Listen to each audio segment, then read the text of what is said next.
somebody sent me this clip of Candace Owens. I have attempted to say certain things in an attempt to get Candace to not believe people who are not trustworthy to send her stuff. This is not the evidence, picture, video footage from the court. This is a fake picture. We've had people try it, review it, and the feedback has been absolutely amazing. Whether you choose guilty or not guilty, you're getting a premium bourbon with flavor, style, and a brand that stands out. Not Guilty has the smooth sweetness people love, and Guilty brings the bold, classic bourbon character. All you gotta do is go to verdictbourbon.com, plead your age, and face the verdict for yourself. You must be 21 and older. Please drink responsibly. New developments are out now because the defense team filed additional filings to try to get the death penalty off the table.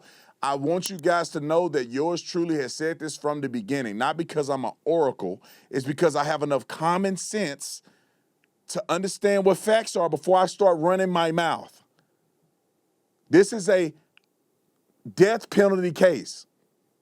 The only thing Tyler Robinson and his family is doing is trying to not get him put to death. They have not contested worthy of anything, any of the evidence. Roll the clip. So attorneys representing Charlie Kirk's accused assassin filing a brief last night. They argue he should not go on trial for murder. Here's the reason. They're arguing that much of the prosecution's case was based on hearsay testimony from Tyler Robinson's roommate. That's the case they're making. Claudia Cowan's got more. Claudia, hello to you. Good morning to you, Bill. The apparent defense strategy here isn't to prove that Tyler Robinson didn't kill Charlie Kirk, but that he didn't intend to kill anyone else, and that therefore this should not be a death penalty case. Robinson was charged with aggravated first-degree murder because prosecutors say he fired a high-powered rifle from a good distance away into a crowded Turning Point USA event where others, including children, could have been killed. And at a preliminary hearing last month, they presented overwhelming video, DNA, and ballistics evidence to convince the judge to proceed to trial. But in a new filing, Robinson's lawyers argued the state has failed to establish probable cause that the shooter knowingly created a great risk of death to another other than Charlie Kirk and himself. The state is required as a matter of law to show more than a possibility that someone else may be killed by defendant's conduct, rather that there was a high probability of that result and that the defendant knew of that high probability. The filing also objects to the use of hearsay evidence, including that videotaped interview with Robinson's roommate and romantic partner, Lance Twiggs, who told investigators Robinson confessed to the crime. The defense said the state failed to prove probable cause by reliable evidence and that therefore this case should not proceed. Everyone is back in court on September 1st for closing arguments, and then the judge will issue his ruling. Bill, as you know, Judge Graff does not routinely make rulings from the bench, so it's possible we could mark the anniversary of Charlie Kirk's assassination on September 10th before we know whether his accused killer will stand trial. Wow. I want you guys to know this while you're out here, is that he has not pled not guilty. His team has not put in a pleading. They're trying to fight for him not to get the death penalty. I was in the trial. I watched the defense team not bring up an iota of conspiracies. They did not challenge whether he was shot with a 30-06. They did not challenge whether or not video evidence was actually him. They did not challenge the fact that he turned himself in and his parents identified him individually. And Lance Twiggs identified him, which was presented in the court of law. All of these things that they presented were admissible in court. None of the things that people are saying that are lies or whatever that was objected to and sustained. The judge allows hearsay. The Constitution in Utah allows for hearsay in pretrial. Now, I'm going to have Grant read it to you.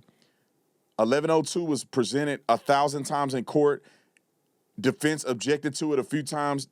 The judge overruled. till they had a standing objection and a standing overruling, citing 1102 from the prosecution, that the Utah Constitution allows for hearsay in a pretrial hearing or a probable cause hearing. All right, Grant, go ahead and read what the statute say. Yes, sir. Utah Rule Evidence 1102 specifically allows certain hearsay evidence at a criminal preliminary hearing, which is the hearing where the judge determines whether there is probable cause to bind the defendant over the trial.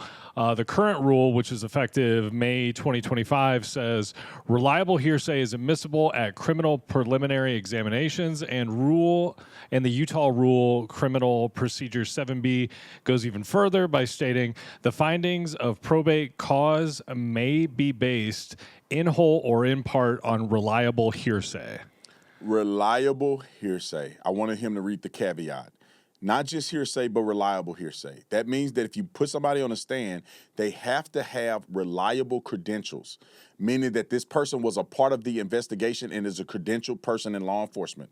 Therefore, their testimony can be reliable. If they know of the case, they're involved in the case, they're key to the case, and they've had communication with somebody else that they are presenting hearsay to or hearsay for, that person is reliable. That was established in the court of law if you watched it, the whole 30 hours of testimony that I sat through. Now, here's another thing that chaps my ashy elbows. Somebody sent me this clip of Candace Owens, and I will say I have attempted to say certain things in an attempt to get Candace to not believe people who are not trustworthy to send her stuff. Now, she played this on her show, and it's unbelievable. I want y'all to watch this clip. Roll it. The first thing I'm going to show you from that parking garage is what this person looks like, because if it was less compressed and blurry, which is what we were shown, you might realize that he's kind of a bit broad. Take a look at this. Oh. Pause.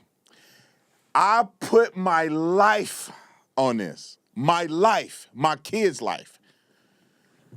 This is not the evidence, picture, video footage from the court. I was there. I watched it. I watched the prosecution move to enter it into evidence.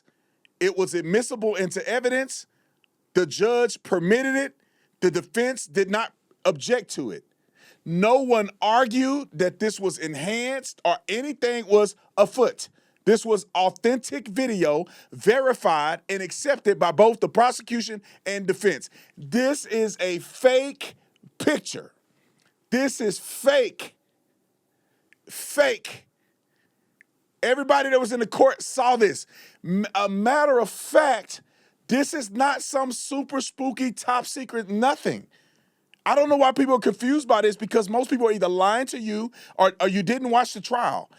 The video that they showed the world was the same contextual video that they showed us, that they did not show to the public. The only difference is they zoomed and they put circles around people so we can easily see who these people were. The reason why, and I want y'all to clip it and put it out for the world.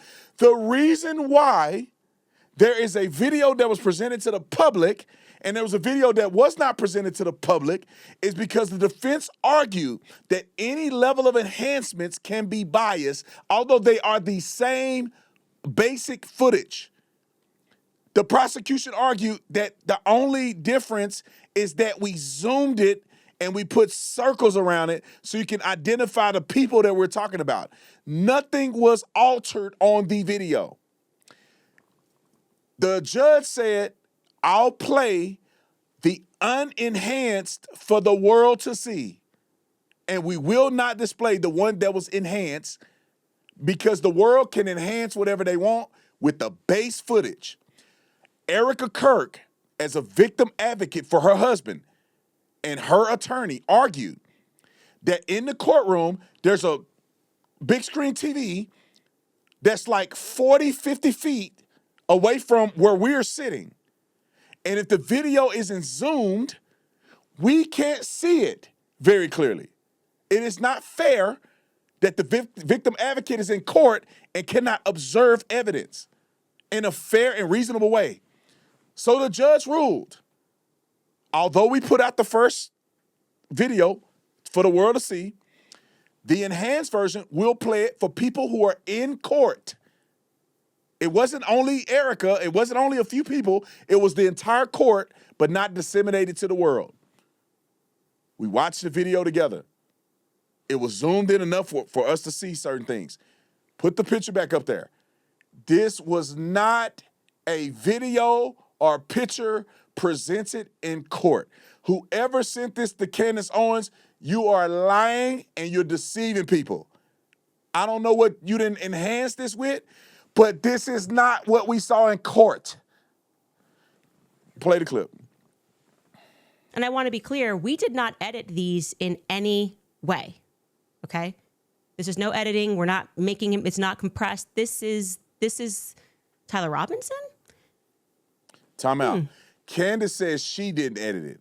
Whoever gave her this edited this. I will put my life on it. We watched it. And there was no argument from the defense to say, well, that's not Tyler Robinson. We all saw Tyler Robinson.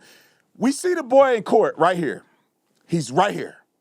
You can see him. We watch him walking around in court. We watch him standing. You can see his build. You can see the way he stand. You can see the way he walk. You see the way he look. And then we watch the video. This is doctored. The real video, you see that mother on the screen. Clear as the noonday sun. We're watching him. It's Tyler. His mama said it was him. His daddy said it was him. His lover said it was him. He admitted that it was him. What are we talking about? Finish the clip. Second thing I'm going to show you is, again, he appears to be left-handed. Okay, my government source says that he takes his phone out of his left pocket and then puts an earpiece into his left. That ain't the same person as the other video. Look at that. He's back to being skinny again. This wasn't in court. And whoever your government person is going to go to prison if they stole this from the courtroom and disseminated false information to the public. They should go to prison. I don't know if they will, but they should. That you fired it, Candace, fire this person. Don't ever listen to nothing else this government person told you. Go to the other picture. That ain't the same as the other one. Go to the other picture.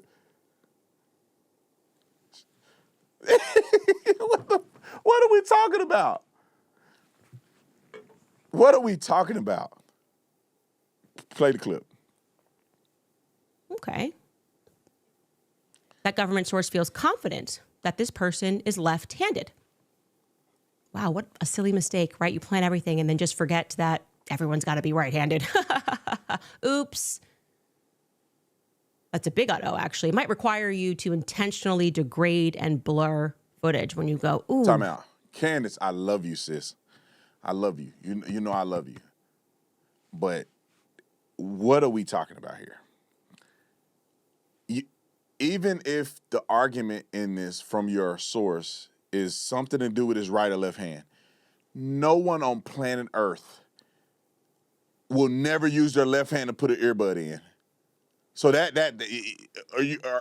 are somebody trying to make it think that nobody would ever use their left hand in their ear because they're right-handed? What if you already got the right one in? You gonna use the right one and put the left one in? I mean, you put the left. Okay, then beyond that, if the government is so super spooky that come on, make me big screen. If the government is so super spooky that they have the capacity to frame an innocent boy and convince his parents to snitch on him and say he did it, somehow coordinate text messages to say he did it, get his lover to say he did it, get his DNA on a gun, the bullet, all of that from different agencies that do not work together. You're talking about local investigators. You're talking about university police, county, municipality. You're talking about a crime lab and then you're talking about the FBI crime lab that's not associated to the Utah crime lab. You got all these people working. You got Israel. You got Turning Point. You got Erica. You got the government is so super spooky they can get every single person involved to coordinate together to kill Charlie Kirk for no reason, but they can't doctor a video to get the left hand to do the right hand. You can't make this up. Lord Jesus, help us. And people fall for this. Play the clip. That's not the right hand. And I know last week we showed you that in every instance that we find Lance Twiggs, he appears to be left-handed, left dominant, pumping gas, snowboarding, falling while snowboarding, playing the piano where he's putting his watch. And now we can show you this picture of him eating. Oh, with his left hand. So that's kind of interesting there. It would suggest heavily that Lance is left-hand dominant. Maybe he's ambidextrous. I don't know. But I've seen enough photos now to go, yeah, I think he's left-handed. I do. Another thing that I would like to point out is that this individual that we are showing you in more clarified images, and we are doing this just to be clear on behalf of Turning Point USA, who has been demanding transparency. We just wanted to rise to the occasion.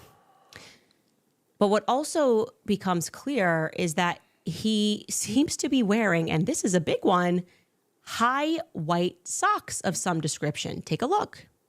All right. This don't even look like the other guy. They got 3 different fake people in this thing. We watched it. He wasn't wearing socks, bruh. We saw the whole thing, bruh.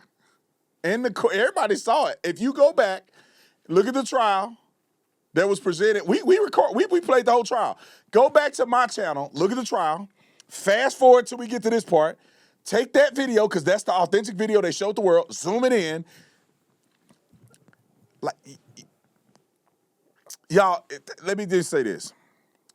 The reason why whoever sent this to Candace, put it on the clip, the reason why they're selectively playing one portion of one video is because if you try to play come on, put it back on screen. If you try to play the entire footage, the whole argument will crumble like a gingerbread cookie under a meteorite. Because you'll be able to see his legs, you'll be able to see his build, you'll be able to see him walk in and out, you'll be able to see him walk up the stairs, walk down the stairs, walk from the car to the car. You'll see him walking everywhere. You'll see him when he was in the interrogation room where his parents snitched on him after they coordinated to turn him in for committing a crime. I think I've done enough. Do we have more videos on this topic? Or can I move on?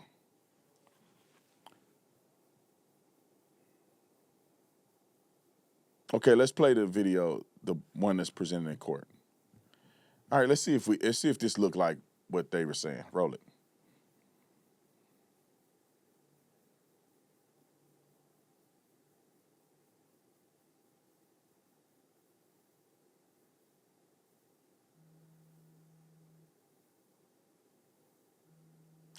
The same skinny weirdo that killed our friend Charlie Kirk, he's caught. He admitted to the crime. I know people like to get off on a fetish of conspiracies. Brother, pick somebody else. Pick another conspiracy. Charlie does not deserve to be treated like this posthumously. Charlie Kirk deserves better from everybody. Now I guess there's a debate going on this Friday. Candace and Andrew Wilson, I think his name is, he gave her $300,000 to debate her. What world are we living in that a human being can be so stupid to think that if this person is wrong, I'm going to pay you $300,000 to argue with you on your platform that's going to have 300,000 people watching where you're going to make all the money. You're going to make $400,000 just for me to argue with you. You can't be that stupid. I wouldn't pay anybody money to debate me. What are they going to pay you to debate me for? We can debate for free. You already going to get the revenue for the debate being on your channel. Why would I pay you money? This is what I said to my wife last night. There's only a few people that are real human beings in this movement. There's only a few. I'm one of them. I hope y'all can find who the other ones are. There's only a few people that's like genuine. There's so much money to be made in conspiracies against Charlie Kirk's death. I refuse to entertain stupidity just to make money. There's so much money to be made in Nolan Wells. There's so much money to be made. Going on and on and on about stuff that you know ain't true. You just bring it up on your show to talk about it. Oh, breaking news, there's a new phone call. I could have went 3 weeks. I could have went a week on that phone call, acting like I don't know that it's fake. Oh, wow, there's a new phone call out. What is it really saying? It says that, no, Nolan, he's dead. And I know for a mother freaking fact they don't say that because I listened to it, but I could have just, I don't know. This could be a really, was I wrong? This could be a break in the case. Wow, I can't believe, is it real? Is it not real? I could have made, I don't know, $15,000, $16,000 on that idea alone. Then I could have jumped when they said the fight. That fight is 5 fights debunked ago. But you got people online, every fight, it's a new, breaking new fight. Is it really a fight? God, I don't know what you done in my life, and I thank you. I don't know, was it because I got baptized in Jesus' name at Emmanuel Grace Apostolic Church in 2008 that you imparted a brain and wisdom in me that seems to be lacking on most human beings. I don't know how I'm even popular. The stuff that I be putting out here is common sense. And that's where I'm popular. Everybody else that watch me know that it's common sense, bruh. And I'm genuine. And I'm not out here selling wolf tickets to get you to give me money, to push my merch and all this other crazy stuff, push my stuff. I don't know, man. Maybe I'd be super rich if I did it. I just can't live with myself and look my wife in the eye and be like, baby, I honestly did this and I just made up stuff. Anyway.